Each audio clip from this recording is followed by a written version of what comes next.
Hello everyone, 100 days challenge की 19 video में आपका बहुत बहुत स्वागत है। आज की वीडियो में हम सीखने वाले हैं कटोरी ब्लाउज का स्टिचिंग, क्योंकि अभी तो हमने कटिंग पूरा कंप्लीट कर दिया है और अब हम स्टार्ट कर रहे हैं आज से अपनी कटोरी ब्लाउज की स्टिचिंग। तो चलिए वीडियो स्टार्ट करते हैं।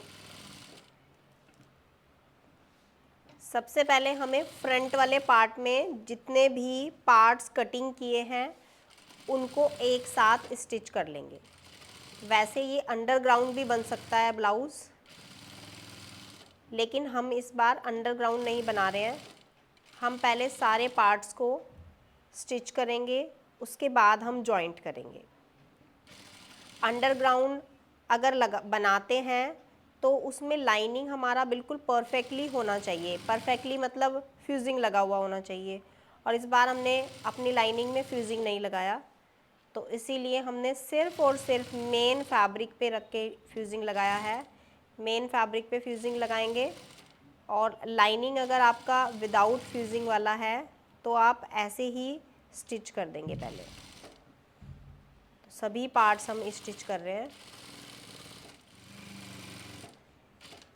बिल्कुल ऐसे ही सभी पार्ट्स को कच्चा करेंगे। जैसे अभी हमने 2 पार्ट वो वाले कच्चे किए हैं, कच्चा मतलब लाइनिंग और मेन फैब्रिक दोनों को स्टिच करेंगे।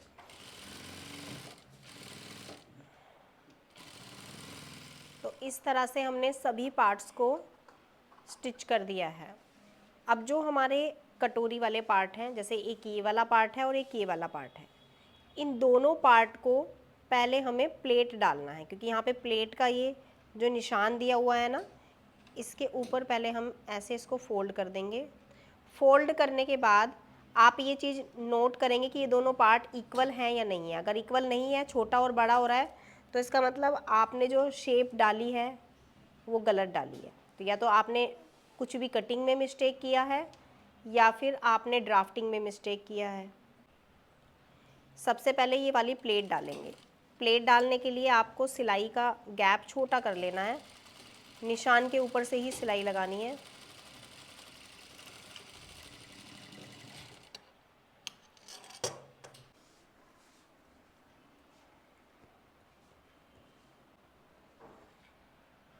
इस तरह से आपका अगर प्लेट डालने के बाद कटोरी इस तरीके से बन रहा है, तो इसका मतलब आपका जो ब्लाउज़ का फिटिंग है वो बहुत परफेक्ट आने वाला है, क्योंकि मेन हमारा ब्लाउज़ में ये कटोरी ही है।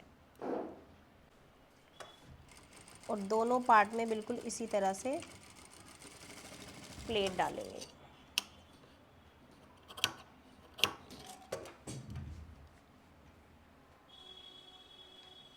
प्लेट डालते ही आपकी कटोरी का जो लुक है वो बिल्कुल परफेक्ट हो जाएगा इस तरीके से। तो देखिए कितना बढ़िया एकदम परफेक्ट हमारा कटोरी बना है।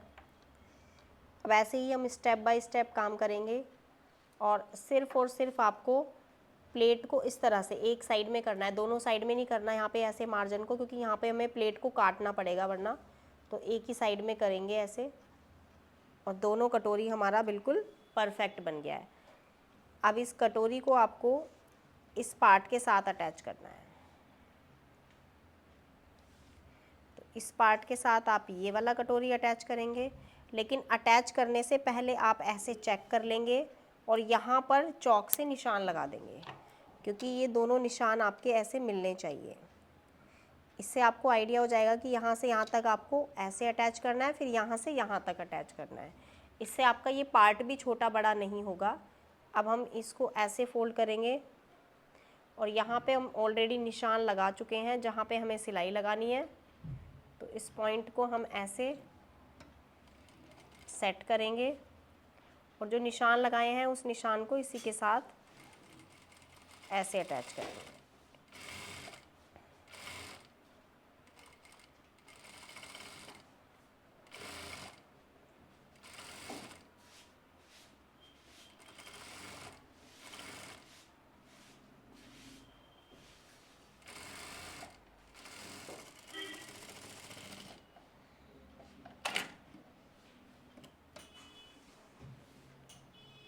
अब देखिए कितना परफेक्ट हमारा ये शेप बना है।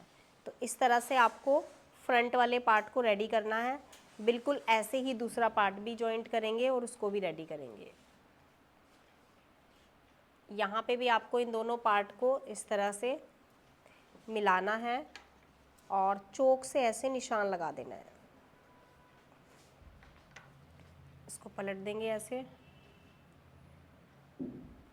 और बिल्कुल वैसे ही जैसे हमने अभी ये पार्ट को जॉइंट किया है, इस पार्ट को भी ऐसे ही जॉइंट करेंगे। मार्जिन दोनों पार्ट को जॉइंट करने में सेम ही लेना है।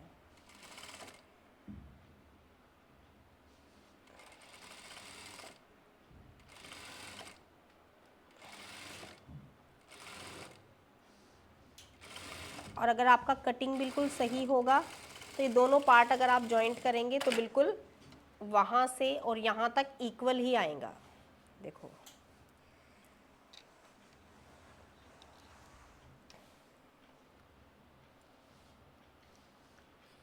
अब देखिए फ्रंट वाले पार्ट तो हमारे दोनों इस तरह से रेडी हो गए हैं। अब फ्रंट वाले पार्ट के लिए हमें नीचे की बेल्ट लगानी है, दोनों तरफ बेल्ट लगाएंगे। और इस ब्लाउज़ में हम कुछ नया सीखेंगे, इसमें हम जिप लगाना सीखेंगे। तो मैं फ्रंट में आपको जिप लगाना बताऊंगी कि फ्रंट वाले पार्ट में कैसे जिप लगाते हैं। उससे पहले आपका नेक पूरा रेडी होना चाहिए, फ्रंट और बैक पार्ट पूरा रेडी होना चाहिए, क्योंकि फ्रंट और बैक पार्ट में हमें जो नेक में पट्टी लगानी है ना, इस बार मैं आपको सिंगल पट्टी पे बताऊंगी। सिंगल पट्टी पे कैसे आपको गला बनाना है वो बताऊंगी, सिंगल पट्टी पे आपको कैसे आर्मोल की पट्टी लगानी है वो भी बताऊंगी। जैसे हमारा जो शोल्डर है, यहाँ पर ये चीज़ें ध्यान रखनी है आपको कि मैंने जानबूझकर इस बार शोल्डर थोड़ा बड़ा लिया है। ऐसे ये हमने सिलाई में लेना है, ये भी सिलाई में लेना है।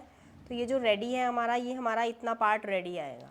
एक बार हम मेज़रमेंट टेप से ये चीज़ चेक कर लेते हैं कि यहाँ से और यहाँ तक हमारा ये कितना आ रहा है, उसी के अकॉर्डिंग हमें रेडी करना है। अगर हमें लग रहा है कि बहुत बड़ा आ रहा है तो हम एक्स्ट्रा पार्ट कटिंग कर देंगे।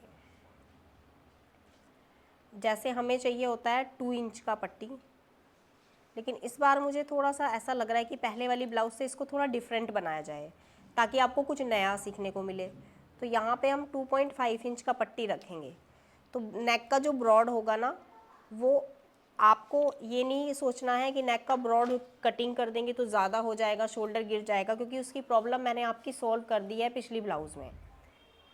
अब इन दोनों पार्ट को आमने सामने रखना है,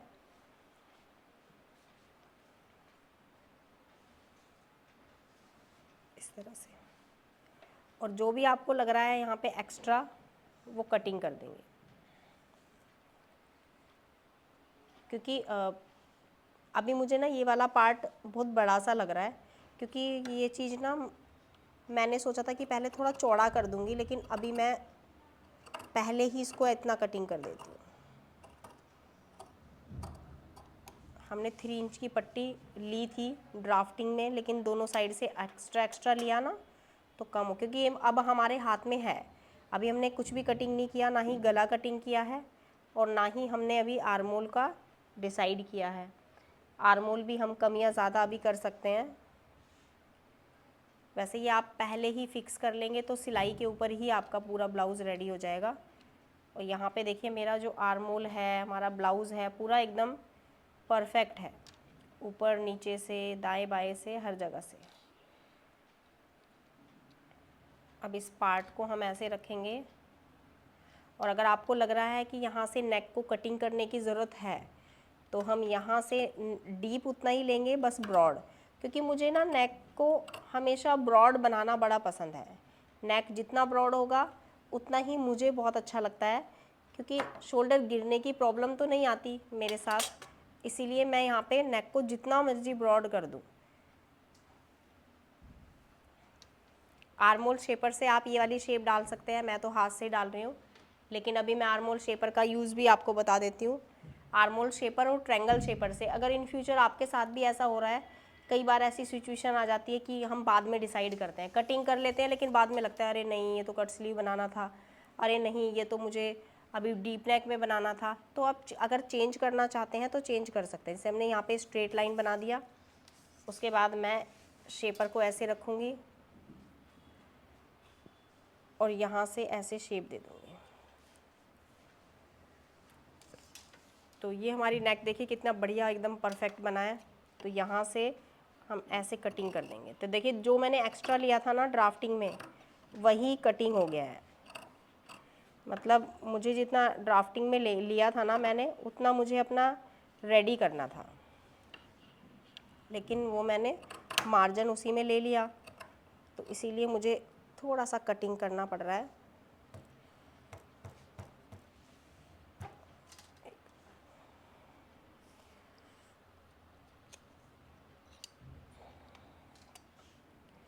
अब देखिए नेक का शेप भी बहुत अच्छा बनेगा। अब आपके ऊपर है कि आप इसको पेस्टिंग पे बनाएं या उरे पट्टी पे बनाएं। पेस्टिंग पे तो बता दिया है मैंने आपको कैसे बनाना है, इस बार उरे पट्टी पे सिखाऊंगी, उरे पट्टी पे कैसे बनाते हैं गले को।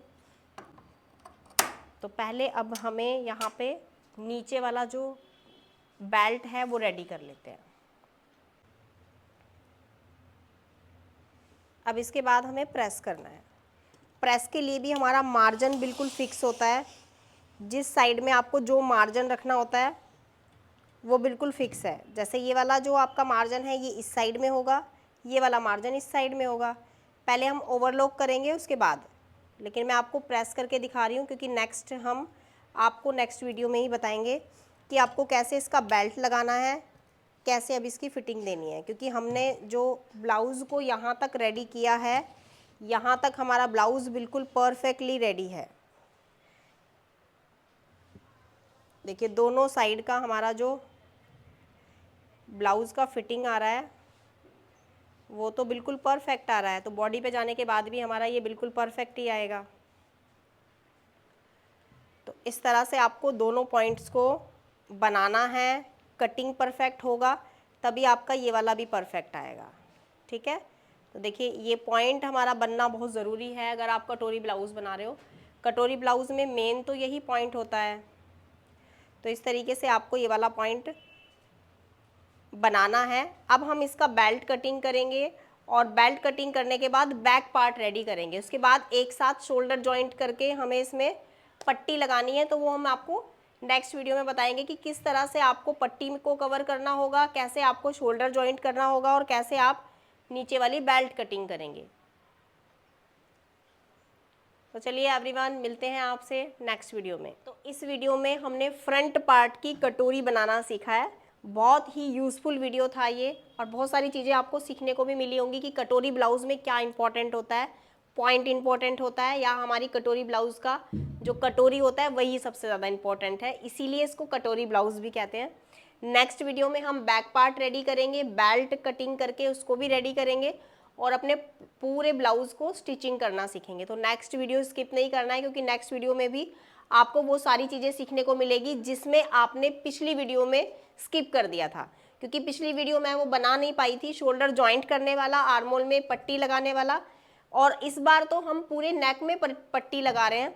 फ्रंट और बैक दोनों को एक साथ कैसे रेडी करेंगे वो सारी चीज़ें हम आज की ही वीडियो में सीखने वाले हैं, सॉरी नेक्स्ट वीडियो में सीखने वाले हैं। तो नेक्स्ट वीडियो बहुत ज़्यादा इंपॉर्टेंट है। और अब बात करते हैं हमारे कोर्सेज़ के बारे में, क्योंकि वो मैं आपको एंड में ही बताऊंगी ताकि आप सब बोर ना हो। अगर आप मेरे ऑनलाइन कोर्सेज़ के बारे में नहीं जानना चाहते हैं तो आप इस वीडियो को यहाँ पर ही स्किप कर सकते हैं, लेकिन अगर आप जानना चाहते हैं तो इस वीडियो को पूरा सुने, क्योंकि मैं स्टार्ट करने वाली हूँ ऑफलाइन बैच 22 अप्रैल से, जो हमारी 20 डेज़ की क्लास रहने वाली है, जिसकी फ़ीस है 15,000 रुपीज़, 15,000 रुपये, जिसमें हम आपको पूरा मटेरियल दे रहे हैं। और हमारी 16 वीडियो पूरी 16 ब्लाउजेस का एक कोर्स है, वो भी हम आपको प्रोवाइड करेंगे। पूरा ब्लाउज में जो भी मटेरियल लगेगा वो सब हम आपको देने वाले हैं। उसके साथ साथ हम आपको एक टूल किट भी दे रहे हैं। और अगर आप ये सारी चीज़ें स्किप करना चाहते हैं तो सिर्फ और सिर्फ हम 10,000 में आपको ये सारी चीज़ें सिखाएंगे। इसमें सारा फैब्रिक आपका होगा, हमारा कोई भी टूल किट नहीं होगा। सिर्फ और सिर्फ हम आपको प्रोवाइड करेंगे सर्टिफिकेट, जो गवर्नमेंट से रजिस्टर्ड सर्टिफिकेट होगा। अगर आप 10,000 में सीखना चाहते हैं तो वो पूरा मटेरियल आपका होगा, सारा सामान जो भी आप यूज़ करने वाले हैं उसमें हमारा कोई रोल नहीं रहेगा। उसमें हम आपको कोर्स कंप्लीट करने के बाद सर्टिफिकेट देंगे जो गवर्नमेंट से रजिस्टर्ड होगा। और इन 20 डेज़ में हम वो सब चीज़ें सीखेंगे जो आप चाहते हैं सीखना।